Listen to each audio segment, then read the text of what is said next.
আমাদের দেশটা কি ক্রমশই পুরুষতন্ত্রের আওতার তলায় চলে আসছে? পুরুষতন্ত্রের চোয়াল গোটা দেশ জুড়ে কি ক্রমশ আরো শক্ত হচ্ছে? কেন বলছি এ কথা? এই 21 শতকের অনেকটা সময় পেরিয়ে আসবার পরেও যে চিত্রগুলো আমাদের দেখতে হচ্ছে, যে ঘটনাগুলো আমাদের সামনে একের পর এক আসছে, তাতে এই আশঙ্কা হচ্ছেই।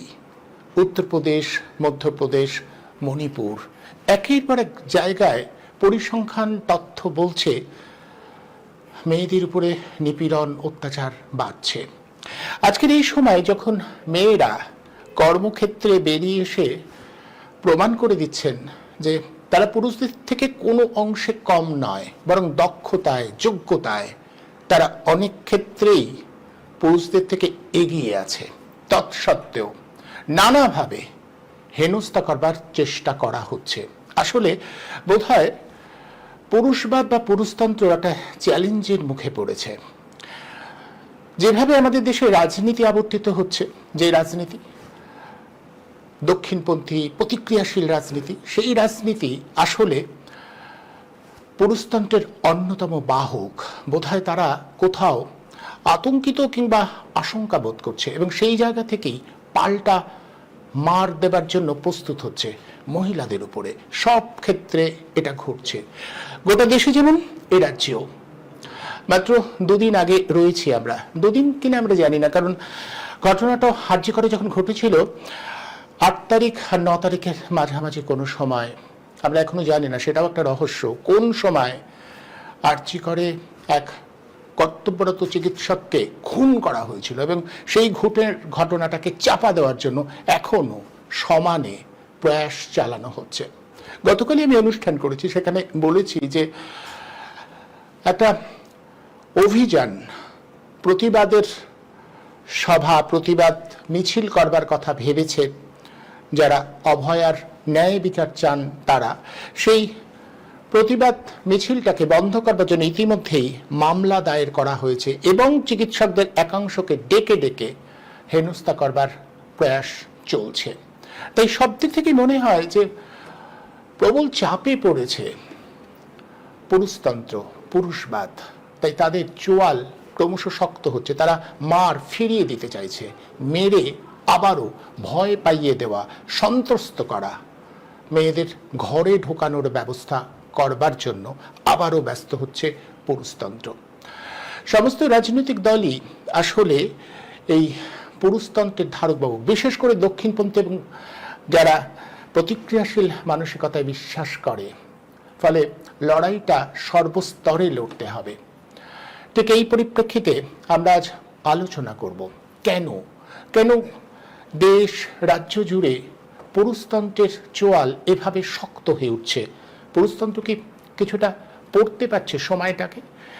মেয়েরা মানুষ, মেয়েদের জায়গা ছাড়তেই হবে, এই বিষয়টা যখন ক্রমশ পরিষ্কার হচ্ছে এবং মেয়েরা তাদের যোগ্যতায় অনেক ক্ষেত্রেই পুরুষদের হারিয়ে দিচ্ছে, ঠিক সেই জায়গাতেই বোধহয় পাল্টা ভীত, সন্ত্রস্ত করতে চাওয়ার জন্য আগ্রাসন চালানো হচ্ছে। আমি গোটাটাকে পুরুষতন্ত্রের আগ্রাসন বলেই ভাববো। অবশ্যই এটার পিছনে রাজনীতি আছে, পুরুষতন্ত্রের একটা রাজনীতির অঙ্গ তো বটেই। ফলে আমাদের উত্তর খুঁজতে হবে কেন কেন কেন কেন গোটা দেশ জুড়ে এমনটা হবে, কেন আরজি করের ঘটনার পরেও শাসক লজ্জা পাবে না? এমন একটা ঘটনার পরে তো লজ্জিত হওয়ার কথা। সত্যি তো, সমস্ত বিতর্ক ছেড়ে দিয়ে বলার কথা তো যে সরকারি হাসপাতালে এমন একটা ঘটনা ঘটা কখনো উচিত হয়নি, এটা খুব নিন্দনীয় ঘটনা। যেভাবে ঘটনাটাকে চাপা দেওয়ার চেষ্টা করা হচ্ছে এখনো পর্যন্ত, তারপরে বোধহয় ওই পুরুষতন্ত্রেই পুষ্টি যোগায়, পুরুষতন্ত্রের দিকেই পুষ্টি যোগানোর ব্যবস্থা করা হয় এবং সেই জন্যই বোধহয় অভয়াকাণ্ডের পরেও জয়নগর ঘটে এবং সাম্প্রতিক সময় এই তো কিছুদিন আগেই কসবা ল কলেজে এমন মর্মান্তিক ঘটনাটা ঘটে যেতে পারলো। ফলে উত্তর আমাদের খুঁজতেই হবে কেন সর্বত্র এভাবে পুরুষতন্ত্র আবার তার পেশি শক্তিকে সামনে আনবার চেষ্টা করছে। আসুন উত্তর খুঁজি। এই উত্তর খুঁজবার জন্য আজ আমাদের অনুষ্ঠানে যাদের আমি আমন্ত্রণ জানিয়েছি, আসুন পরিচয় করিয়ে দিই তাদের সকলের সঙ্গে। আমার সঙ্গে রয়েছেন অধ্যাপক ডক্টর মীরাতুন নাহার, মীরাতুনদির লাগাতার ক্লান্তিহীনভাবে এই বিষয়টার উপরে বলে চলেছেন। আমাদের সঙ্গে রয়েছেন বিশিষ্ট সমাজকর্মী ডক্টর উজ্জয়িনী হালিম এবং আমার সঙ্গে রয়েছেন আমারই এক সময়কার সহকর্মী সৃজা মুখার্জি। আমি সৃজাকে আজকের এই অনুষ্ঠানে আমন্ত্রণ জানিয়েছি আরও একটা কারণে। এর আগেও আমি সৃজাকে আমার অনুষ্ঠানে এনেছিলাম যে সৃজা সাংবাদিকতা করে, এখন একেবারে স্বাধীন সাংবাদিক। আমি প্রতিনিয়তই লক্ষ্য করি যে সৃজার স্বাধীন কথাবার্তা সহ্য না করতে পেরে একেবারে ওকে যেভাবে ট্রোল করা হয় তাতে পুরুষতন্ত্রের যে বদগন্ধ সেটা পরিষ্কার বোঝা যায়। মহিলা বলেই ওকে আক্রমণ করা চারপাশ থেকে নানাভাবে, শুধুমাত্র মহিলা এই পরিচয়টাকে ধরেই আক্রমণ শানানো হয় বারবার। ঠিক সেই সূত্রেই আমি সৃজার কাছে উত্তর খুঁজব। সৃজাও নিশ্চয়ই তার ব্যক্তিগত অভিজ্ঞতা দেখছে যে কিভাবে চারপাশটা এই পুরুষতন্ত্রের চোয়ালটা ক্রমশ শক্ত হচ্ছে। আমি আলোচনার জন্য প্রথমে উজ্জয়িনীর কাছে আসি। উজ্জয়িনী, আপনারা এই বিষয়গুলো নিয়ে কাজ করেন, আপনারা মানুষের সচেতনতা তৈরি করবার কাজ করেন, বিভিন্ন জায়গায় আপনাদের যেতে হয়। আমি পরিষ্কার বলছি যে গোটা দেশ জুড়ে যে বার্তাটা উঠে আসছে যে ছেলে এবং মেয়ে, মীরাতুন্দি বারবার করে বলে এই ফারাক, এই ব্যবধান করাটা খুব অস্বস্তিকর, কিন্তু তবুও ঘটছে এবং এটা এই কারণেই ঘটছে যে আমরা পুরুষতন্ত্রের এই যে আগ্রাসন এটাকে থামাতে পারিনি। এখন মেয়েরা বিভিন্ন ক্ষেত্রে তাদের যোগ্যতার প্রমাণ দিয়েছে, তারা যে আসলে পুরুষদের থেকেও কোনো কোনো ক্ষেত্রে অনেকটা এগিয়ে আছে সেটারও প্রমাণ সামনে এসে গেছে। কোথাও কি মনে হয় এটাই আমাদের প্রচলিত ধারার যে রাজনীতি আমাদের সমাজ, আমাদের রাষ্ট্র ব্যবস্থাকে নিয়ন্ত্রণ করে, তারা বরদাস্ত করতে পারছে না, তাদের সামনে একটা চ্যালেঞ্জ হিসেবে আসছে? এখনো আমাদের যে প্রচলিত ধারার রাজনীতি বা সমাজ ব্যবস্থা সেটা অত্যন্ত পুরুষতান্ত্রিক এবং আজকে যদি রাজনৈতিক নেতৃত্বের দিকে তাকিয়ে দেখি সেখানেও পুরুষতান্ত্রিকতারই আধিপত্য দেখতে পাবো।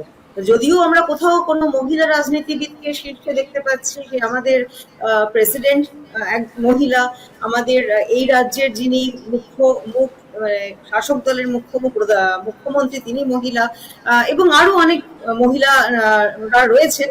সংখ্যায় অনুপাতে আমাদের একটা অন্যতম কাজ হচ্ছে রাজনৈতিক দলগুলোর ক্যান্ডিডেটস এর সমস্ত তাদের পটভূমি নিয়ে বিচার বিশ্লেষণ করা। সেটা করতে গিয়ে আমরা এখনো দেখেছি সামগ্রিকভাবে এই পুরুষতান্ত্রিক আবহে আমাদের যে সংসদীয় মানে কি বলবো নির্বাচনী গণতন্ত্রের যে রাজনীতি সেইখানেও আজকের দিনে দাঁড়িয়েও সংসদে কিন্তু মহিলাদের সংখ্যা খুব কম, 11%, 12%, এরকম এক্স্যাক্টলি পার্সেন্টেজটা মনে নেই, বিলো 13%, 100% সেটা মনে আছে, মাত্র 13%। তো সেইখানে তার মধ্যেও ওই সামান্য কিছু মহিলা যারা গিয়েছেন, নির্বাচিত হয়ে গিয়েছেন, তারা তাদের কাজে কর্মে তাদের পুরুষ সহকর্মীদের থেকে একেবারেই পিছনে নন সেটা যেমন দেখাচ্ছেন, অন্যদিকে এই মহিলাদের একটা বড় অংশের মাথাতেও ভয়ানক রকম ভাবে পুরুষতান্ত্রিকতাটা রয়ে গেছে। এনারাও যে মহিলাদের সত্যিকারের সুখ দুঃখের প্রতিনিধিত্ব করতে পারছেন সেইটা কতটা, সেটা একটা বড় প্রশ্ন। এবং মহিলাদের কথা আলাদা করে বলা মানে এই একটা নতুন ধারাভাষ্য শুরু হয়েছে সমাজ মাধ্যমে যে মহিলাদের অধিকারের কথা আলাদা করে বলা মানে এটা বোধহয় এক ধরনের বৈষম্য, এটা বোধহয় এক ধরনের ডিসক্রিমিনেশন। ব্যাপারটা তো সেটা নয়। আমাদের পুরো জিনিসটা তো ঐতিহাসিক, সামাজিক, অর্থনৈতিক প্রেক্ষাপটে দেখতে হবে। যুগ যুগ ধরে যে মহিলাদের কোনো লেভেল প্লেইং গ্রাউন্ড ছিল না, কোনো পুরুষ এবং মহিলা আজকের দিনেও অনেক বাড়িতে একটি শিশু, সে একটি মেয়ে এবং একটি ছেলে শিশু, তার যে আপব্রিঙ্গিং, তাকে যেভাবে বড় করা হয় তার মধ্যে এখনো অনেক পার্থক্য থাকে অনেক জায়গায়। মুষ্টিমেয় কিছু মধ্যবিত্ত জনগোষ্ঠীর মধ্যে হয়তো পার্থক্য এখন আর থাকছে না, কিন্তু তারপরেও থাকে। সুতরাং যেখানে ছোট থেকেই একটা ছেলে এবং একটা মেয়ে তাদের লড়াইটা অসমান, সেই ক্ষেত্রে আমাদের যদি সাম্য আনতে বজায় প্রতিষ্ঠা করতে হয়, লিঙ্গ সাম্য প্রতিষ্ঠা করতে হয়, আমাদের মেয়েদের অধিকারকে অগ্রাধিকার দিতেই হবে। সেখানে আমরা মেয়েদের কথা বলতে গেলে আমাদের ইতস্তত করার দরকার নেই, কারণ মেয়েদের অধিকার যদি আমরা মেয়েদের অধিকার, মেয়েদের জন্য সংরক্ষণ, এমনকি আমি যেহেতু নির্বাচনী গণতন্ত্র ইত্যাদি নিয়ে কাজ করি, মেয়েদের জন্য আসন সংরক্ষণের যে দাবি যেটা পাস হয়েছে ইত্যাদি, এইগুলো কোনোটাই মেয়েদের কিছু পাইয়ে দেওয়া বা দয়া করা না। যুগ যুগ ধরে মেয়েরা যে বঞ্চনার শিকার, বঞ্চিত হয়েছে, তাকে কিছুটা তার উপশম করে তাদের একটা সমান জায়গাতে নিয়ে আসা, যে সমান জায়গাতে আসলে সেইখানে সমানে সমানে তো প্রতিযোগিতা হয়, একজন অনেককে এগিয়ে একজন অনেকটা পিছিয়ে, এই দুজনের মধ্যে তো প্রতিযোগিতা হয় না। কিন্তু দুঃখের বিষয় হচ্ছে আজকে যে ন্যারেটিভটা সোশ্যাল মিডিয়াতে আমরা দেখতে পাচ্ছি, মেয়েদের অধিকার নিয়ে কথা বললেই অনেকে রেড়ে করে তেড়ে আসছে, এটা সব পুরুষ বিরোধী। পুরুষের অধিকার নিয়ে কথা বলার কিছু গোষ্ঠী আমরা দেখতে পাচ্ছি। পুরুষের অধিকার, নারীর অধিকার সমান সমান হচ্ছে মানবাধিকার। মানবাধিকার আমাদের একদম মৌলিক জায়গা, সংবিধানেরও মৌলিক জায়গা, আমাদের নারীবাদী কথাবার্তারও মৌলিক জায়গা মানবাধিকার। সেই জায়গাটা যতক্ষণ আমরা বুঝছি, আমরা কারোর অধিকার নিয়েই কথা বলতে পারবো না। কিন্তু সেইটা যদি যারা বুঝেছেন, তারা পুরুষের অধিকার নিয়ে রেড়ে করে তেড়ে আসবেন না, নারীবাদীদের দিকে এই বলে যে নারীবাদীরা পুরুষদের অধিকার খর্ব করতে চাইছেন। বরং নারীবাদী যারা নারীদের অধিকার নিয়ে কথা বলছেন, তারা পুরুষদেরও সমান অধিকারের কথা বলছেন। কারণ আমাদের পুরুষতান্ত্রিক সমাজে নারীরা অনেক নিগৃহীত হন, কিছু পুরুষরাও সমানভাবে নিগৃহীত হন, এবং সেইটা পুরুষতান্ত্রিকতার জন্যই হয়। পুরুষতান্ত্রিকতা একটা সমাজ ব্যবস্থা, এটা একটা রাজনৈতিক ব্যবস্থা, এটা একটা আর্থসামাজিক ব্যবস্থা। এটা একটা নির্দিষ্ট কোনো একটা জাস্ট বিশেষণ হিসেবে ব্যবহার করলে হবে না। এবং এই সামগ্রিক এই আবহে নারীরা অসুরক্ষিত, নারীদের বিরুদ্ধে ঘটে যাওয়া এই আক্রমণের ঘটনা দিন দিন বাড়ছে। আমরা ন্যাশনাল ক্রাইম ব্যুরোর যদি রেকর্ড দেখি, সেখান থেকেও শুধু পশ্চিমবঙ্গে না, সারা ভারতেই বাড়ছে, পশ্চিমবঙ্গেও বাড়ছে। তো এইগুলো হচ্ছে আমাদের পশ্চিমবঙ্গের মাননীয় মুখ্যমন্ত্রী মহিলা হওয়া সত্ত্বেও বাড়ছে, আমাদের মাননীয় যিনি রাষ্ট্রপ্রধান প্রেসিডেন্ট, তিনি মহিলা হওয়া সত্ত্বেও দেশে বাড়ছে। সুতরাং আমাদের এগুলো ভাবাই যে শুধুমাত্র টোকেনিজম করে তো এই মহিলাদের সমস্যার সমাধান হবে না। আমরা কতটা সত্যিকারের মহিলাদের অধিকার নিয়ে ভাবছি, এবং কতটা আমাদের সত্যিকারের রাজনৈতিক সদিচ্ছা রয়েছে এই সমস্যা যেগুলো হচ্ছে সেগুলো সমাধান করার, সেটা রাজনৈতিকভাবে, সামাজিকভাবে, পারিবারিকভাবে। পরিবার থেকে শুরু করতে হবে অবশ্যই, শিক্ষার জায়গা থেকে, সংস্কৃতির জায়গা থেকে। এবং এগুলো করতে গিয়ে এখন উল্টে একটা, আমরা যেহেতু সামগ্রিকভাবে, আমি এটা বলেই শেষ করব, সামগ্রিকভাবে একটা ভয়ানক রকম একটা কি বলবো গোঁড়ামি, একটা রাজনৈতিক গোঁড়ামি, ধর্মীয় গোঁড়ামির একটা অন্ধকার সময়ের মধ্যে ঢুকে পড়ছি। তার পুরো রিফ্লেকশনটা আমরা এই মেয়েদের আন্দোলনের উপরও দেখতে পাচ্ছি। সেটা মেয়েদের আন্দোলনকে অনেকটা কঠিন করে তোলে, সেটা পুরুষদের আন্দোলনকেও কঠিন করে তোলে, সেটা মানবতার আন্দোলনকে কঠিন করে তোলে। এবং এই আবহে মেয়েদের আন্দোলন অনেক বেশি চ্যালেঞ্জের সম্মুখীন হচ্ছে। পুরুষতন্ত্রের হাত হয়তো শক্তিশালী হচ্ছে, কিন্তু সেখান থেকেই ঘুরে দাঁড়ানোর রাস্তাও তৈরি হচ্ছে। বেশ, আমি মীরাতুঞ্জির কাছে আসবো। মীরাতুঞ্জি, আপনি বারবার করে বললেন এই বিভক্তিকরণ, এই ভাগাভাগিটা আসলে মেয়েদের জন্য অসম্মানের। আমি যদি এভাবে বলি মেয়েদেরও সমান, তাহলে আপনিই বলেছেন যে মেয়েদেরও, মানে কোথাও যেন মেয়েদের আলাদা করে চিহ্নিত করা, এই করার বিষয়টা এখনো আসছে, কারণ বৈষম্যটা থেকে গেছে। এটা উজ্জয়িনী বললেন যে সত্যিই তো এই সংরক্ষণ কিংবা বিশেষ সুবিধা এই কারণে যে অনেকে পেছিয়ে রয়েছে, তাদের যদি এগিয়ে নিয়ে আসা যায়, তাহলে প্রতিযোগিতা তারা সমানভাবে দৌড়বে কি করে। কেউ কেউ তো আমাদের দেশে সংরক্ষণ উঠিয়ে দেওয়ার জন্য একদম পুরোপুরি বলে যে সংরক্ষণ কেন থাকবে, সংরক্ষণ আসলে বৈষম্যকে ত্বরান্বিত করে। এটা যারা বলেন তারা আসলে একটা শ্রেণীর মানুষের উপরে যে দীর্ঘদিন যাবত অবিচার অনাচার চলে এসেছে, তাদের যে কতটা পেছিয়ে রেখেছে, সেই ইতিহাসটাকে অস্বীকার করতে চায়। মহিলাদের ক্ষেত্রেও কি সেই রকমই ঘটছে না? আমি বিষয়টাকে ঠিক এভাবে দেখি না, আমার দৃষ্টিভঙ্গি একটু আলাদা, সেটা বলার চেষ্টা করছি। প্রথমত আমার মনে হচ্ছে পুরুষতন্ত্র ব্যাপারটাকে বুঝতে হবে।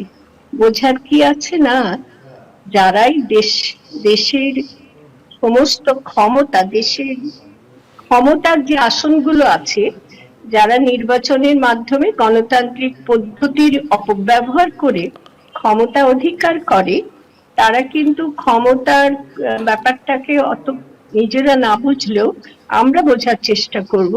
ক্ষমতা দুভাবে ব্যবহৃত হতে পারে, ক্ষমতার অসৎ ব্যবহার হতে পারে, আর ক্ষমতার সৎ ব্যবহার হতে পারে। দুটো ক্ষেত্রে তফাৎটা যদি আমরা এইভাবে বুঝি, তাহলে কেন পুরুষতন্ত্র এত সক্রিয় হয়ে উঠছে? পুরুষতন্ত্রের চোয়াল, তুমি পুরুষের চোয়ালের মতো বলছো শক্ত হওয়া, মেয়েদের চোয়ালও শক্ত হয়, পুরুষের মতো না হলেও হয়। যাই হোক, তো আমার সেখানে মনে হচ্ছে যে ক্ষমতা ব্যাপারটা সব ওলট পালট করে দেয়।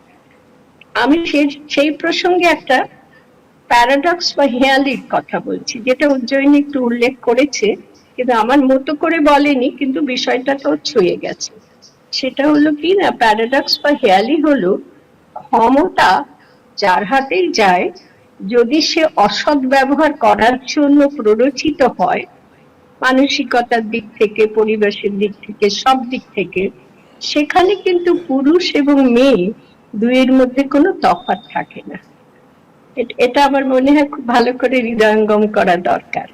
ক্ষমতা যার হাতেই যাবে, ক্ষমতার এত ক্ষমতা, সে পুরুষ হোক আর মেয়ে হোক, তার মাথাটা মগজটা ধোলাই করে দেয়, এবং সে ও তো একেবারে অঙ্গীকারবদ্ধ হয় যে এই ক্ষমতাকে আমি যতটা পারি ব্যবহার করে নেব।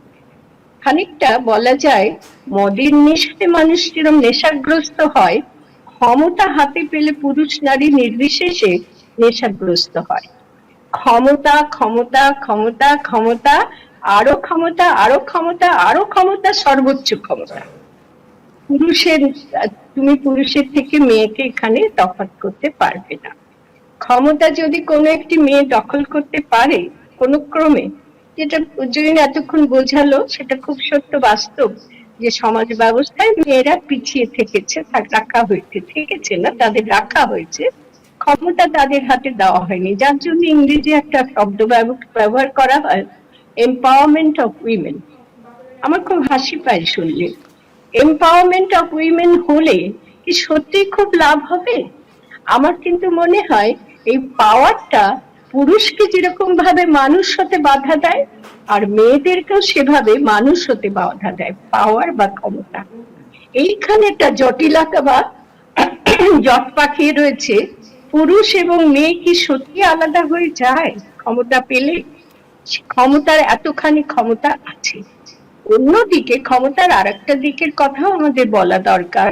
ক্ষমতার সদ্ব্যবহার যদি করা যায়, তাহলে সেক্ষেত্রে যিনি পুরুষ হন মেয়ে হন সদ্ব্যবহার যদি করেন, তাহলে তার মধ্যে এক ধরনের দায়বদ্ধতা দেখা যায়। অসৎ ব্যবহার যারা করে তারা নেশাগ্রস্ত হয়ে যায়, আরো ক্ষমতা চাই। এখন যিনি আমাদের প্রশাসনিক প্রধান বা যে দল আছে কেন্দ্রীয় সরকারের রয়েছে, এ রাজ্যের প্রশাসনিক প্রধান, আর যে শাসক দল সরকার হিসেবে গোটা ভারতবর্ষকে আজকে নিয়ন্ত্রণ করছে, তাদের মধ্যেও এটা আছে। সেটা কি না, তারা অসৎ ব্যবহার করছে এবং তারা ক্ষমতায় নেশায় চুর হয়ে রয়েছে, মদের নেশায় চুর হয়ে থাকার মতো। সেখানে পুরুষ মহিলার কোনো ভেদ নেই, এটা আমার মূল কথা। আর দ্বিতীয় কথা হলো, যারা সদ্ব্যবহার করতে চায় তাদের মধ্যে এক ধরনের দায়বদ্ধতা, এবং সেই দায়বদ্ধতা মূলত নৈতিক দায়বদ্ধতা থাকে। আমি যদি ক্ষমতা পাই, তার তখন মনে হবে, দায়বদ্ধ মানুষ, তার মনে হবে এই ক্ষমতা আমি কতটা ভালো কাজে ব্যবহার করতে পারি। এত বিপুল কঠিন দায়, আমাকে এই ক্ষমতা যত সম্ভব ভালো কাজে ব্যবহার করতে হবে, এবং দেশের এবং দেশবাসীর জন্য ভালো কাজে ব্যবহার করতে হবে। এত কঠিন দায়বদ্ধতা আমি পেলাম, নাজেহাল হয়ে যাবে সেই ব্যক্তি, পুরুষ হোক আর মেয়ে হোক, নাজেহাল হয়ে যাবে। এখানে মেয়ে পুরুষের তফাৎটা এখানেও খুব একটা লক্ষণীয় নয়, যেই পাক না কেন নাজেহাল হবে।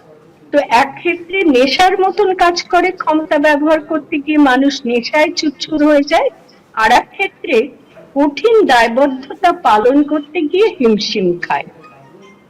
এই দুটো ক্ষেত্রেই, বিশেষ করে যখন অসৎ ব্যবহার করা হয় ক্ষমতার, সেক্ষেত্রে মেয়ে পুরুষের কোনো তফাৎ নেই। মেয়ে সমানভাবে ক্ষমতাকে এমন ভাবে ব্যবহার করবে, তাকে মনে হবে আমরা যে বিভাজনটা করে রেখেছি মেয়ে পুরুষে, সেসব উল্টে যাবে।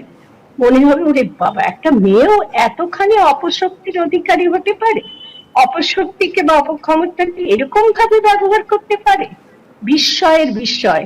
আমার তো মনে হয় মেয়েরা ক্ষমতা পেলে পুরুষরা যে অপব্যবহার করে যে জায়গায় যায়, যে অবস্থানে যায়, তার থেকে অনেক অনেক অনেক বেশি কঠিন অবস্থানে যায়। অর্থাৎ তারা কঠোর কঠিন হতে পারে এবং অপব্যবহার করা কাকে বলে দেখিয়ে দিতে পারে। মেয়েদের এই শক্তিটা আমরা আজ পর্যন্ত চিনতে শিখলাম না। মেয়েদের যে সত্যি কতখানি শক্তি পুরুষের থেকে, এই একবার ক্ষমতা দিয়ে দেখো, বুঝতে পারবে।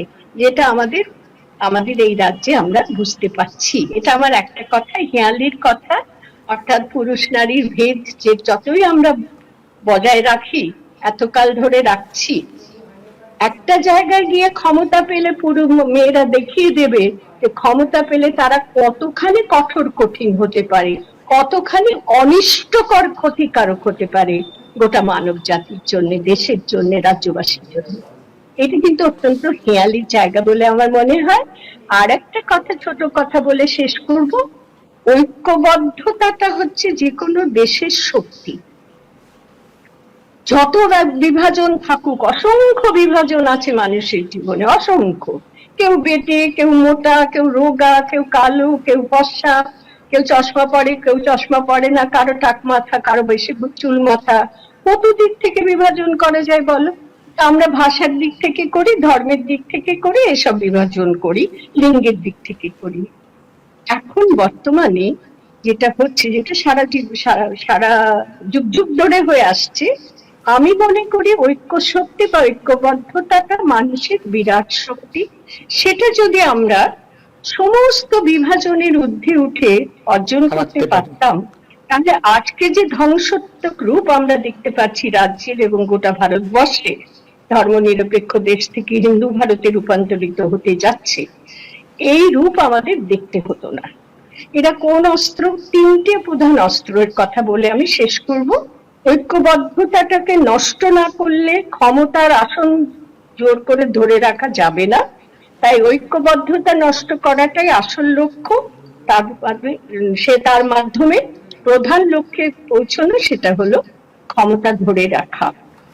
সেই বিভাজন, তিনটে বিভাজনের কথা আমি বলবো। একটা হচ্ছে হিন্দু মুসলমান, দ্বিতীয় পুরুষ মেয়ে, আর তৃতীয়, এগুলো কিন্তু শক্তি দিতে, ক্ষমতা দিতে সাহায্য করেছে এই বিভাজনগুলো। কারণ ঐক্যবদ্ধতা হচ্ছে ক্ষমতার সর্বপ্রধান শত্রু, যারা ক্ষমতার অপব্যবহার করে। আর তৃতীয়টা অতি সম্প্রতি লক্ষ্য করা যাচ্ছে, বাংলা ভাষী, হিন্দি ভাষী, এগুলো সমস্ত অস্ত্র হিসেবে ব্যবহৃত হচ্ছে না। এই তিনটি, ধর্ম বিশ্বাস সম্পর্কিত ব্যবধান, ভাষা, তৃতীয়তে যাব আমি, লিঙ্গ বিশ্বাস সম্পর্কিত ব্যবধান, আর তৃতীয়টি হলো ভাষা, মায়ের মুখের ভাষা বলো আর বা পরিবারের ভাষা বা জাতির ভাষা বলো, সেই ভাষা ভিত্তিক যে ব্যবধান, এই তিনটে ব্যবধানকে অস্ত্র করে ঐক্যবদ্ধতাটাকে নষ্ট করা। এবং ওই চিরকালের যে নীতি, একটা ডক্ট্রিন আছে, ডিভাইড অ্যান্ড রুল, এটা সমস্ত শাসকের জন্য প্রয়োজন। সব শাসকই সবকালে করে, এখন করছে। এবারে দেখো উপায় কিসে খুঁজে পাওয়া যাবে সেটা দেখো। পুরুষতন্ত্রের চোয়ালের কথা বলছো, তন্ত্রের চোয়ালের কথা বলছো, এই পুরুষতন্ত্র মেয়েরাও ব্যবহার করে। এখানেই প্যারাডক্সটা আমি বলতে চাইছি। হ্যাঁ, একদম। আমি বলছি মেয়েরা যখন ব্যবহার করে তখন আসলে পুরুষতন্ত্রের চোয়ালি হয়, মানে চেহারায় হয়তো সে মেয়ে, আসলে সে যেটা ভাবনাটা বহন করছে, যে চিন্তাগুলো বহন করছে, সেটাই এই মতামতের, মানে যে মতটা পুরুষদের বা আমাদের সমাজ ব্যবস্থার মধ্যে রয়েছে, সেটার প্রচলিত ব্যবস্থার পক্ষে। আমি সৃজার কাছে আসি। সৃজা, আমি একটু সংযোজন করব। মনস্তাত্ত্বিক লোক, মনস্তাত্ত্বিক ব্যাখ্যা এটা আছে। বহুদিন ধরে দমন পীড়ন সহ্য করে মেয়েরা কিছুতেই